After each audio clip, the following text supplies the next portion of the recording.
follow up on my colleague's question. It sounds like this fund will be for Canadian investments. I believe that puts it at odds with other similar funds around the world. Could you explain why you made that? Well, there's a couple of things. One is partly we're taking lessons from our history, which is that a lot of wealth has been created in these transformative projects, including catalyzed and supported by government action. That's appropriate because of the broader economic benefits, but also it creates an opportunity to invest alongside for Canadians and spread that wealth over time. That's the first thing.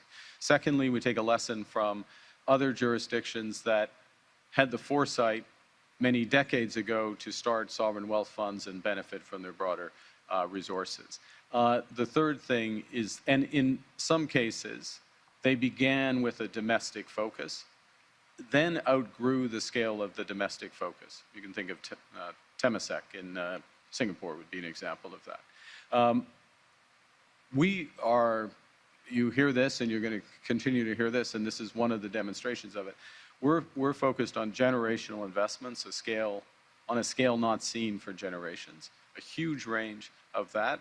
It creates a tremendous opportunity for the country. And this is one way, many others, but it's one way that we can ensure that all Canadians benefit from what's happening, including today, but very much tomorrow in terms of the next generations to come, younger Canadians. This, in many respects, is a fund in terms of the ultimate impact will be felt by younger Canadians and their kids.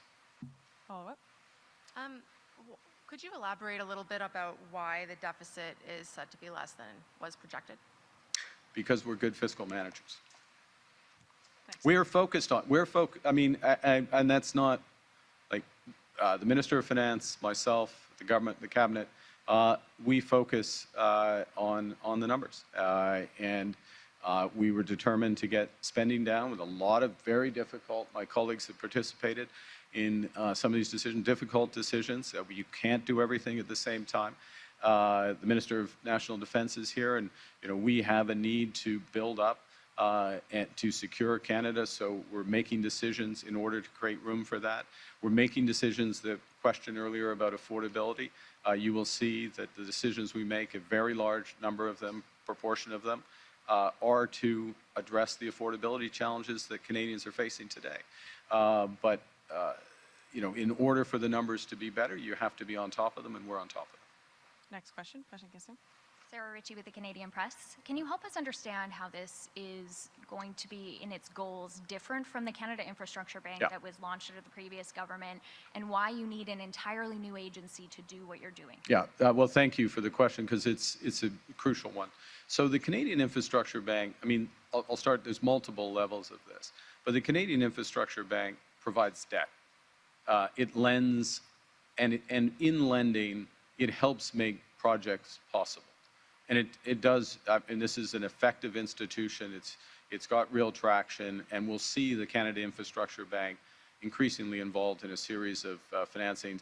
I'm leaning a bit on Contrecoeur, but I'll use another, they lent $1 billion something into Contrecoeur. There's lots of other examples of that. So, but that's debt. And when you invest, when you lend money, you hope to get it paid back, and then you move on. That's what the Canada Infrastructure Bank does.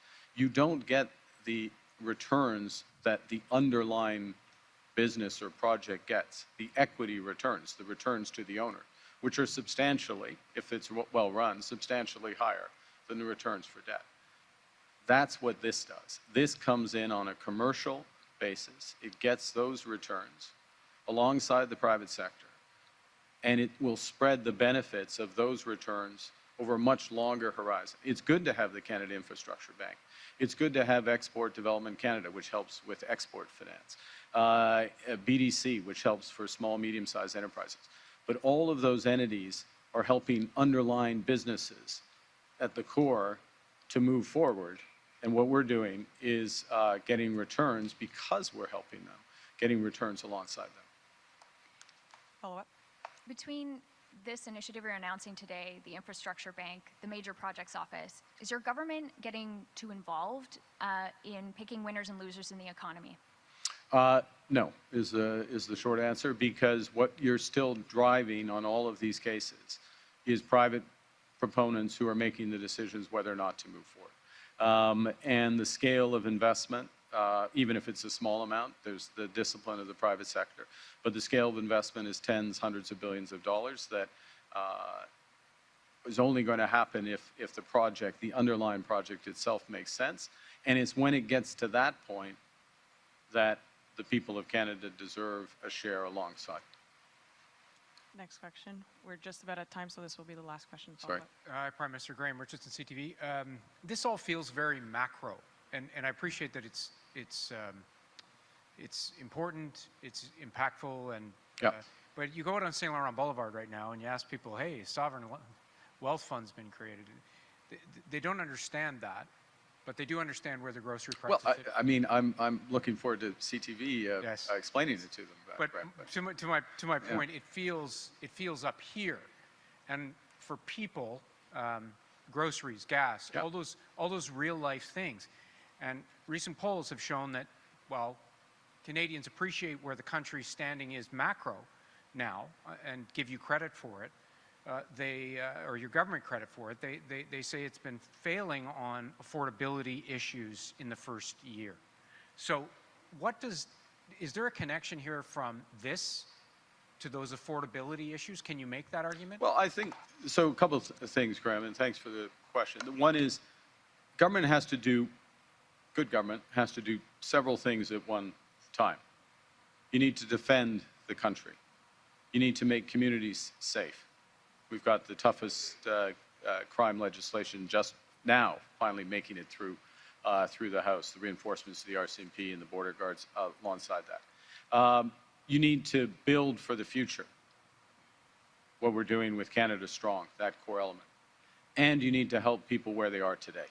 Your question goes to the heart of that, which is the very real challenges on affordability. Affordability, that the fact that the country has not built enough affordable homes for decades. Build Canada Homes focused on that. Shorter term measures on housing affordability, and by the way, we're in Ottawa. We were together on Thursday, I guess, Thursday or Friday, announcing 1,100 new rental properties, Build Canada Homes, catalyzing alongside 2,000 from the City of Ottawa. Big shift for an agency that was only set up 6 months ago. Now, do I expect everyone on Saint Laurent Boulevard to know about Build Canada Homes? No. They're busy people. They don't have to know about that. But they will notice the new homes in Sandy Hill, the new homes in Nepean, the new homes across Ottawa that are starting construction this summer and will be on that market. As well, they will, if they're in a position, and not everyone is, and I'll come to other elements of affordability, they will notice that we in the province of Ontario combined have removed GST and HST on new home purchases and cut development charges in half, which mean up to $200,000 off the cost of a home in Ottawa. In Ottawa, okay? That's real affordability. They will notice on June 5th, 12 million Canadians, 3.5 million plus in Ontario, will notice, more than that actually, I'll check that number and get back to you.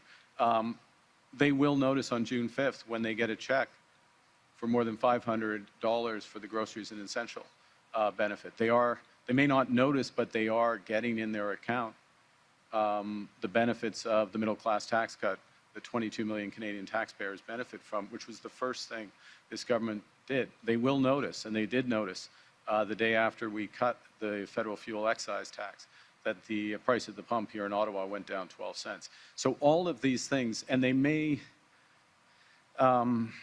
not notice or associate with them, but they certainly would notice if they benefit from childcare, the Canada Child Benefit, the dental care program, pharmacare.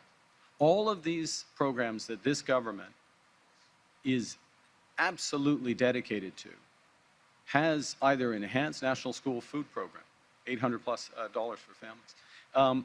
All of these programs that we put in place or reinforced, and it's the reason we burn the midnight oil on the numbers for spending, is to ensure that we continue to deliver those, and we're dedicated.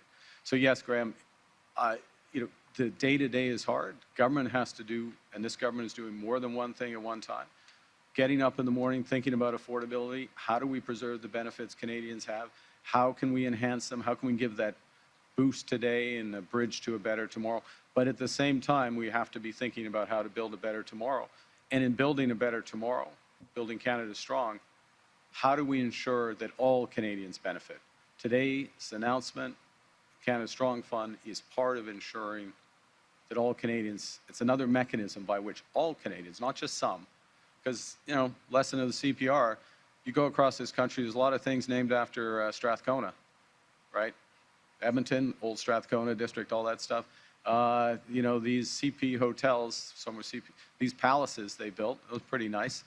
Not sure there was the benefits of the profits of the CPR were broadly shared amongst Canadians. We're going to change that with nation-building projects now. Last follow-up. Follow-up, you said you're good fiscal managers, but inflation and energy prices have helped the books too, have they not? Well, inflation, I'd remind that inflation in this country is, for the entire life of this government, it has been in the Bank of Canada's target range, okay? So there's not been a inflation, a shift in overall inflation. I understand grocery prices, fuel prices, that's why we've taken targeted action. I'm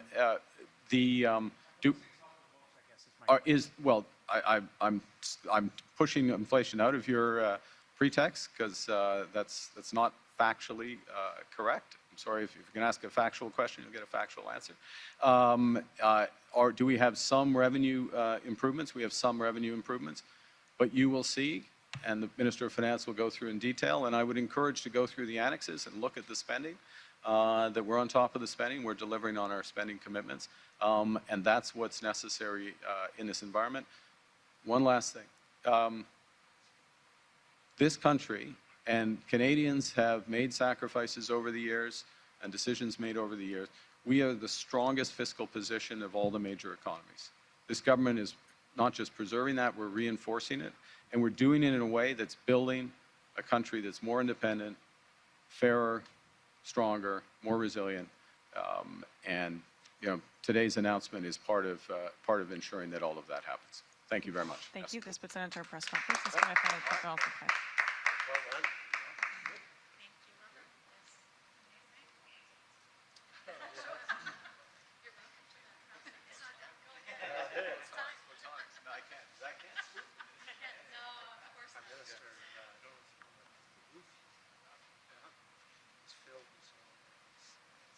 Yes, actually, you reminded me.